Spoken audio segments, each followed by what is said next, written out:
conversation about Rugby League. We're going to talk about the Coach of the Year award now, which was given to Justin Holbrook, whose Saints team won the regular season quite convincingly.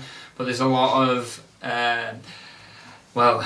dissatisfaction, shall we say, that Ian Watson was overlooked for the award after guiding Salford, who before the season were probably predicted 10th or 11th to be in a relegation battle. They're now in the grand final. So should he have got the award, do you think, Ian Watson? Yes, definitely. I mean, I remember talking to people at the start of the year, and we weren't even sure that Salford were in a financial enough position to actually make the start line of the Super League season. So to be where they are now, I think even long before now, it had to be the story of the season. You know, when I watched Salford come and beat my team Hull a few weeks ago, and they looked a completely different team, and they looked the business, and they knew what they were about, and that's all come from the coach. And I think, you know, at that point, I think that day that they guaranteed playoff rugby, possibly guaranteed a top 3 place, top 4 place, I'm not sure.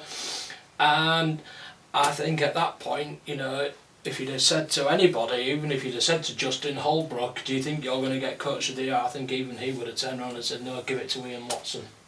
Well, it's an interesting one, really, because we were having a conversation, and I think there was a point in the season before Salford's winning run where they were actually on the verge. If a couple of those results had gone the other way, they'd have been in a relegation battle. Right, It's been such a tight season below St Helens, so the other argument to counter that is that, apart from the last month or two, albeit the most important months of the season, have Salford actually been that good, and have they been consistent enough for Ian Watson to win that award? Well, looking at it now, obviously they probably have, but like you said, I think, you know, the controversy of him winning the award, the only disagreement you could have is to when they actually had the vote. I mean, they had the vote in August. You're looking at you know, Saints are looking at the treble. I think, you know, we probably all thought they were going to win a treble in August, and you know, if we'd now voted Ian Watson and they'd struggled, finished 10th or 11th, and looking now on the verge of Saints winning the treble, and we're giving it to Ian Watson, that probably look even more stupid than this award does now.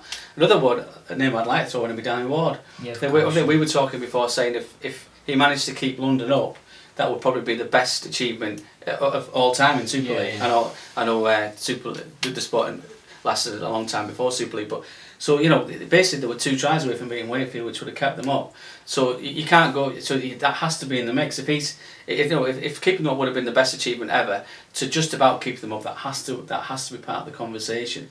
So we would have to be in there somewhere. I mean, personally, I would give it to Ian Watson. I think getting Salford to the grand final, as Ian said at the start, they had the squad. They had not quite championship players, but you know, we get the point people are trying to say. I mean, it's a wonderful achievement, and you know, brilliant for the sport. So I probably would, but I'd bring Danny Ward into the mix as well, definitely. Yeah, just going back to Justin Holbrook, who's won the award with St Helens, I think not just this season, but the job he's done overall. Yeah.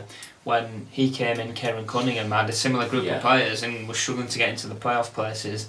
They were nowhere near silverware. In the last 2 seasons, Justin Holbrook has guided St Helens to the league leadership with ease, albeit they've not won any major silverware yet. But in those 2 seasons, they've got 102 points. They've lost combined 6 or 7 games in 2 years. And this season is the most dominant by any team in rugby league history to win a league from first to second. The gap being 16 points is the most ever. So can you really deny him the award? I mean, I can see why they've given him it. I just think when you look down the years that teams have won the grand final, you know, Brian McDermott won it twice from 5th, you know, Sean Wayne won it from 4th, you know, other teams have won it from 3rd, and I think when you take those sort of stats into account and you look at where Salford finished last year and where they are now, you know, how far Ian Watson has brought them, I think that's what really makes the difference.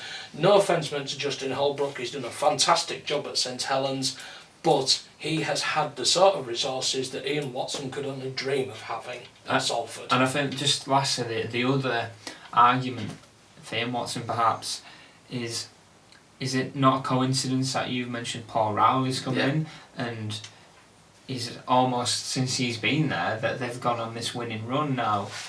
he seems to evolve as a coach. I mean, they have that. I mean, Rowley was a tremendous acquisition, and you can really see their intensity in the tackle. That's probably come from it.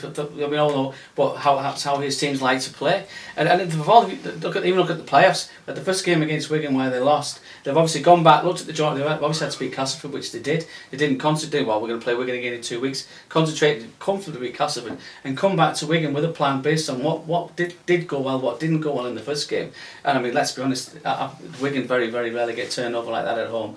I think they haven't lost a semi-final since 2012 at home. I think Leeds beat them. And to do that, they seem to be thinking, evolving every week, sort of coming up with new ideas. And I mean, it's a fantastic achievement. Well, yeah, that's interesting. So I think these guys certainly think Ian Watson should have got that award. What do you think?